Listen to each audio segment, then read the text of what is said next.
Hey everyone, welcome to this episode of Mismatch. So today is just me, myself, and I, and you.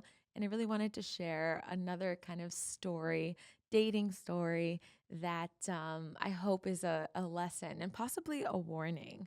I don't know if anyone can relate, but when you think, you've hit the jackpot.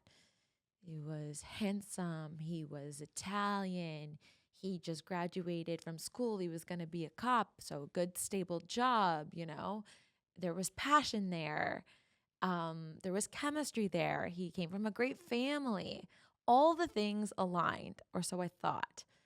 See, I think it's really easy to confuse passion with control. And that's kind of what the story of this relationship is. So this relationship happened in my, I'd say, mid 20s. So there was a little bit of heartbreak before this. You think I know better, clearly didn't.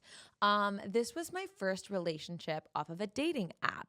So I was on Bumble. This is when it first came out at the time. After a few, not failed dates, but maybe just dates that didn't go anywhere, I decided to change my kilometers on the app to a wider range, so I would be getting a wider range of men kind of sent my way. And so when I did that, lo and behold, I found one. And like I said, it was instant chemistry, fireworks. He lived about an hour and a half away, so that was the only caveat of kind of what made it a little bit difficult. But he had a car, I had a car, we drove back and forth.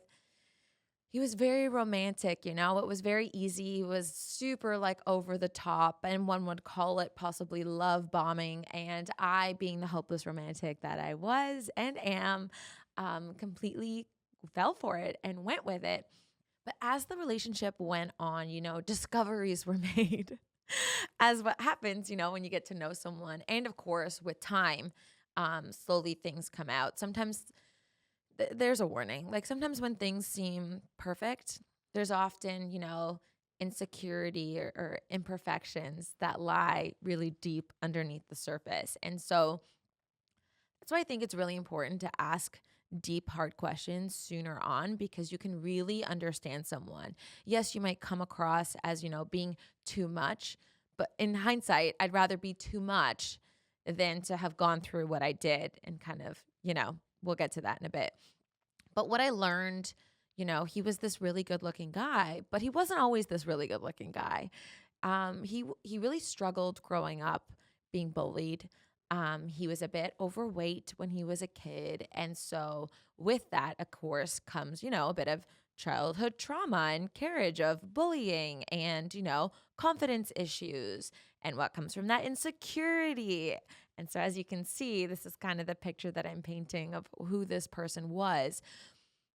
And that's the thing is I if you are the type of person who kind of grew up one way, and you look back on your life and you recognize, I struggled with this or I really had a hard time dealing with this, go to therapy. Go to therapy, figure it out because you're going to carry that through your life through and through. And I really don't think enough men, I'm going to say, go to therapy on their own. It's mostly a woman in their life that kind of encourages them to go and do that.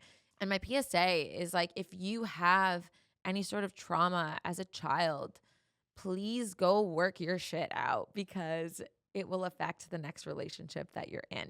So growing up, with his insecurities and confidence issues, his life really changed when he, went through puberty and I'd say really cared about how he looked, really was into like fitness and health and wanting to like, be shredded and jacked and yes, that's good to care about your health and wellness and I can relate to that. That's also something that I care about. But there's a bit of a line there of like an obsession again. And like, where does that obsession stem from? That's a question that I encourage you to ask yourself or maybe someone else. It's like, why are you like that? This will all make sense as I continue to tell the story. So I think because of this, these confidence issues and these insecurities that this guy had growing up, it definitely fed into his life as an adult. What I want to make clear is that intensity isn't intimacy. That's actually anxiety. And what I mean by that is that He was so possessive. He could not be alone. Anytime I was on my own, there was, insecurity of who are you with and where are you going in and what are you wearing? And again, then that starts coming out as control. And what's confusing is that this is often presented as love because the person is, manipulating the situation of I'm saying this because I love you. I'm saying this because I care for you. I'm saying this because I'm worried for your safety, when really that's not the case. Couple of examples for you. So I think it was like my 25th birthday, and my two best friends were at my house, and he was there as well. And we were gonna like have a couple drinks before we took an Uber to go downtown to go out in Toronto. And so it was really sweet. There were decorations, there was cake. I came down and I was wearing this like jean dress with boots. And my two girlfriends happened to be wearing, jean, like it was like a jean shirt. And there was a lot of denim, let's just say. There was a lot of denim going on between the three of us. And we were laughing because we didn't plan it and we had matched. And well, he was the type of guy that was so jealous that like of my friendship with my friends, and because he was the odd man out and didn't have an outfit that was like us, he literally went upstairs at my parents' house to go change into a denim outfit so that he came downstairs to be like, okay, now we match. Because it's like he couldn't handle that I shared something with somebody else other than him. Toxic. Another narrative, being in your 20s, something that I love to do was go out with girlfriends. And he would come out every now and then, and I would invite him out. And let me tell you, like, I was a trustworthy girl. Whenever I would go to a club, I literally would go to go dance with my girlfriends. It was like, let's have a couple drinks. I like to dance. That was a thing that we used to do, millennials. And so yeah, one night I was out with my girlfriend. We were dancing, and he literally called me off the hook like 17 times. And I was like, I'm out. Like, I'll call you after. Like, I tell you when I got there. I'll tell you when I get home. And like that for me is enough. Or even touch base like during the night, like how's it going, whatever. Wasn't enough for him. And he like lost his shit on me, just like screaming at me, calling me a million times, calling me a million names. And like I was left like crying on the curb, literally with my girlfriend, probably in winter in like a mini skirt and boots. um, but yeah, because he had like ruined my night. And that wasn't the first. That was like one of many, many nights that he had like freaked out over absolutely nothing because he couldn't have control or say over what I did. And that drove him insane. So speaking about possessiveness, a part of during the relationship, he was trying to pursue music and modeling. So all of this came out sort of as I brought him into my world. At the time, I was working for Entertainment Tonight Canada. And when I say leech, I mean he leached onto everything that I had, from parties to contacts. He would like DM people and message them after I introduced him to someone. It's like, dude, keep to your world and I'm going to keep to mine. And this is why I always say I'll never date someone in my industry, because this was pretty traumatizing for me, where like I was trying to include him again to give him that security in the relationship that he was looking for. Meanwhile, he was like using it to also get ahead, like benefiting in that way, because he was literally like so slimy and sneaky in that regard. But the thing is, because he's like a handsome dude, he comes across being like this suave gentleman who, just wants to be friends with everyone. But like it was just like not the case.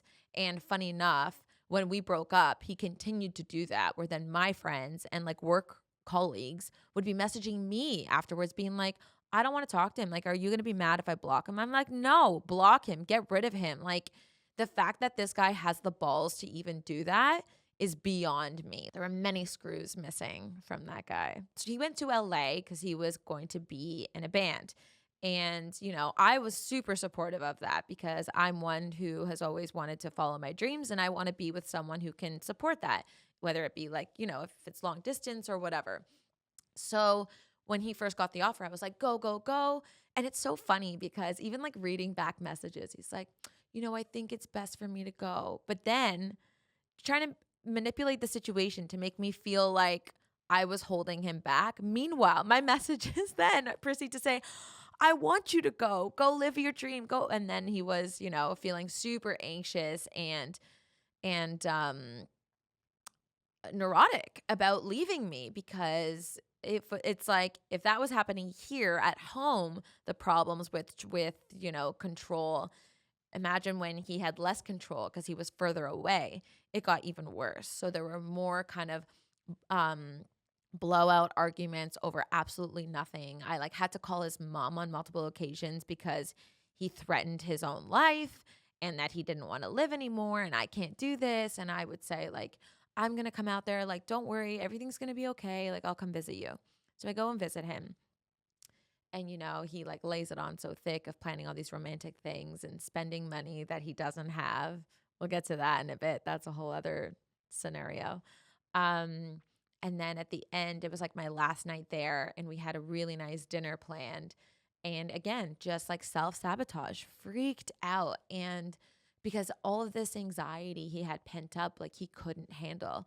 So then he would lash out and say, like, you're going to do this and this when you leave. And I don't believe you when you say this, when really there's absolutely no reason for him to not trust me, to not believe me. To not like worry. And it was this projection and again, this control that he couldn't simply let go of. But again, like he was so good at manipulating me to make me feel sorry for him. And so that's why I stayed in it much longer than I should have because I kept hanging on to, and then he would come back and obviously apologize and realize, sorry, I lost my cool. I didn't mean what I said. You've been there, done that, and heard that. But I think it's one thing for it to happen once, and it's another thing for it to happen over and over and over again. So let's get to the money stuff. So that was a bit interesting as well. And finances are always a thing in a relationship at some point if you get serious enough with the person. And he was so possessive and controlling to the fact that he stopped working because he worked too much, that he didn't have enough time with me because I worked too much. So he would literally give up shifts so that he could stay and be on my schedule and spend time with me, which is crazy to me. And then whenever he would like stay at my parents' house, he would rummage through our fridge and like I would specifically say like, don't eat my brother's food. I know that sounds crazy, but my brother like meal plans. He's got his whole containers and a lot of guys I think will understand that. And he would like go and like eat all of my brother's food. Like, it's like, dude, you're not doing the grocery shopping. This is not your house. Who do you think you are? And there was a lot of that sort of attitude and behavior. What guy takes you to breakfast to where his ex-girlfriend works? Not a good one. So I'm sitting at breakfast, just enjoying myself. The waitress comes over and she's like, what are you doing here? And he was like, oh, this is my girlfriend, Nicole. And I'm like, hi, nice to meet you. Walks away, doesn't really say anything. You could tell she was kind of irritated. I was like, what was that about? He's like, oh, I'll tell you later. I'll tell you later. We're eating breakfast. Fine. We leave. And I was like, what was that about? He's like, oh, that's just my ex-girlfriend. I was like, are you kidding me? Did you know she works here? He's like, well, yeah, I wanted to bring you in so she could see that I upgraded. I was like, that's awful. You're a horrible person. I want to walk in there right now and say how sorry I am that I had no idea. Like, I'm so embarrassed. How could you put me in that position? That's how crazy he was. I'm going to say mentally unstable. Okay. I'll give him that. Mentally unstable. So one of the issues that he had, as many ex-boyfriends have had in previous relationships, are that I work too much. That's not new. I love my job. So yes, I work a lot and I'm a hustler. So I work a lot. In saying that, he felt like we didn't spend enough time together. So what's the solution? Book a vacation. Of course, 7 days with each other straight, morning, noon, and night. So we booked a trip to Costa Rica. I had never been before. He had been before. So we stayed at a resort. We did like an all-inclusive thing. But I like to do adventurous things, and I wanted to leave the resort and explore because Costa Rica is known for so many beautiful things. And so one of the things I had looked into was zip lining. I like adventure and thrill. And so and they had actually, it was like the longest, I'm not sure if it was the longest and highest, one of the two, or both, zip lines in the world. So I was like, yeah, I want to do that. That's amazing. So he was a little apprehensive, and I was kind of like, come on, you'll be fine. We'll do it together. It's safe. It's not that big of a deal. We get there and he starts having anxiety, like freaking out. And he he started like almost crying, honestly. And I'm laughing. That's so mean. But I at the time, I was also laughing, actually, now that I think about it, because I couldn't believe that it just kind of came out of nowhere. This like wave of anxiety came over him, and he was like, I don't want to do it. I don't want to do it. And I was like, come on, like, let's just do it. And I was like, okay, but I'm here and like we paid for it. So like, I'm still going to do it. Like, I'll meet you at the bottom of the hill kind of thing. So he leaves and like is agitated. Like, I can see he's irritated that I like didn't go with him, but it's not like he hurt himself. If he hurt himself or something bad happened, then I would have left and like gone to walk down with him and totally said, I'm not going to do this. But there was no reason why. So like, why do I have to sacrifice my fun to appease your fear? Like, to feed into your fear? That doesn't like check out for me. So anyway, he leaves. I do the zip line. Had the time of my life. It was amazing. I enjoyed it, and I get there and I see him at the bottom of the hill, and he's just like stewing. I'm still kind of there chatting with everybody. He's like, I'm gonna go back to the room. I'm like, okay, I'll see you there. Goes back to the room. I go back to the room eventually, maybe like not like shortly after.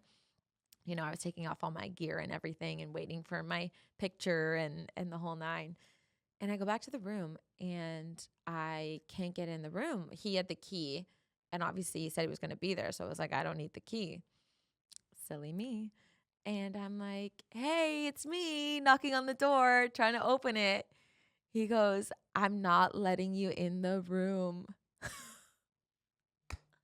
Winner, guys. I'm like, what are you talking about? You're not going to let me in the room. I'm so mad at you. I can't believe you did that without me. Now you make me look like a little bitch. And,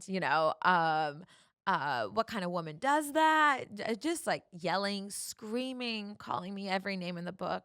I literally, like, thank God I had my phone on me. I was calling my sister-in-law crying, like outside the room. And then I went down to the lobby and I was like, do I ask for another key? Like, do I get another room? Because at this point, I didn't even feel safe being in the same room as him with like the rage that he was expressing through the door. I was like, do I hop on a flight and go home? It was just like, I think that was like the middle of the trip as well. So then the rest of it was just ruined. And like, we literally like sat at the pool. Like, I wanted to go home, but I couldn't, because he was again like trying to make me feel badly if I did leave. And it was just a horrible situation. And this is when like things started become more clear to me for sure. So the straw that broke the camel's back was a night in Toronto. We were at a hotel. There were things that we were celebrating, and I had news that I was going to share with him that night. To go back a little bit, we did not live together. We did back and forth. Sometimes we would do sleepovers at each other's houses, but I lived with my parents at the time, and he lived with his parents at the time. And so I was looking to buy something, financially. I was making more money. I wanted to invest in property. And so I was looking at condos. And one of the things that we had arguments about was, he was like, why don't we buy something together? Well, I was like, okay, do you have half the money? He's like, no. I'm like, then I'm not going to do it. Like, I'm going to buy for myself, and you can come and sleep over if you want. Like, also, the relationship was so unstable. I was like, I don't feel like we're ready for that. Like, I want to do this on my own as well. It was really important for me to buy my own spot with my own money for myself. I was at that point in my life, and I worked really hard to kind of get there. So I wanted to do that for myself. Anywho, I'd put an offer on a condo, and that night at the hotel, I was going to tell him I got it, because I had gotten it.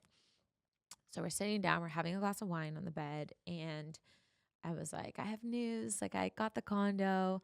I'm so excited. This is such a big deal for me. I was what, like 25 at the time. I bought my first place. And yeah, instead of being, happy for me and celebratory, he just lost his mind.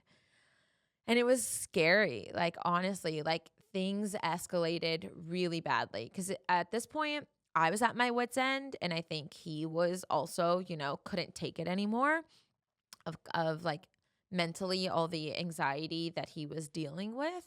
And yeah, we got into like a very heated argument. Like, when I say heated, I mean like screaming in this hotel room back and forth. And he just couldn't be happy for me. And he was like, you're using this condo to bring back guys. I was like, what? Like, where are you getting this from? Like, he would create these scenarios in his head of what would happen. And that would be a part of his downward spiral into this different person that he would become, or really his true colors that were shown, I should say. And yeah, it got so bad that it actually got physical. He like It's one thing to kind of grab someone's arm and like, or kind of give someone like a listen to me, but he physically like grabbed my shoulders and my arms like hard and like pushed me up against the wall and kind of like pinned me up against the wall. And well, he was taller than me, and he's kind of like, looking down over at me and was saying like, screaming in my face, all the things. And I was obviously had tears just coming down my face. At that point, I was in such a state of shock that had gotten to that point where I was genuinely like scared, and I was crying hysterically. And I just said to him, if you don't let me go, I'm calling the police. I had dealt with all this before, so I didn't think that it would ever get to that point. Like, I think I was young and naive to think that it wouldn't get to that point, because that's where things lead. When you're in a relationship, that is tumultuous and hot and cold and gets aggressive verbally, that does transpire to physical most often. And I was super naive in thinking that that wasn't even a possibility, or he wasn't capable of that. And I was wrong. And shortly after that is when, I finally cut the ties and said, like, I'm done. Like, please don't, I don't want to do this anymore. And of course, he fought for it and tried to say all the things.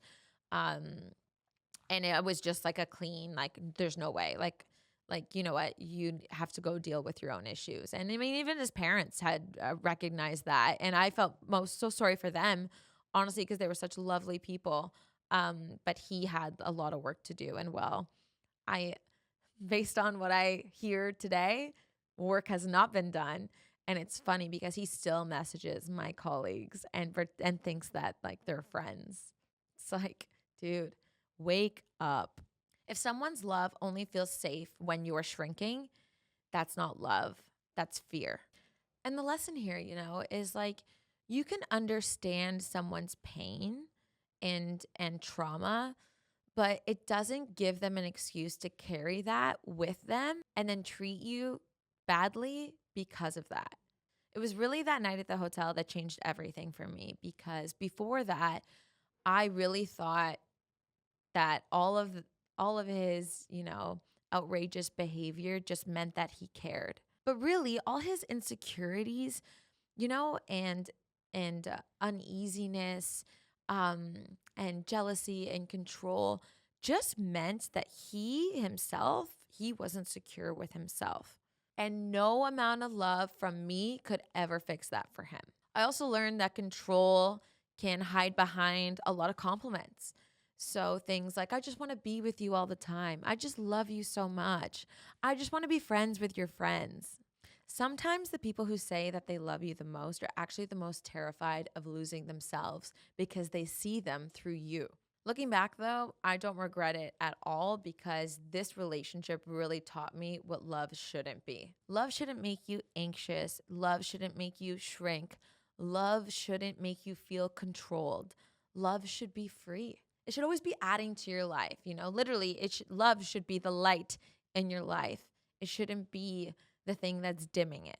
So if you're listening to this and if you've ever confused passion for intimacy or stayed because you thought someone else's pain was your responsibility to heal or deal with, I urge you to end the relationship and walk away knowing that it's not your responsibility. You're not here to be someone's emotional babysitter. You're here to be met as an equal. When I think back to that girl, I can't help but think of when I was standing in my condo for the first time with a bottle of champagne, getting ready to pop it. I was with my mom and dad. And,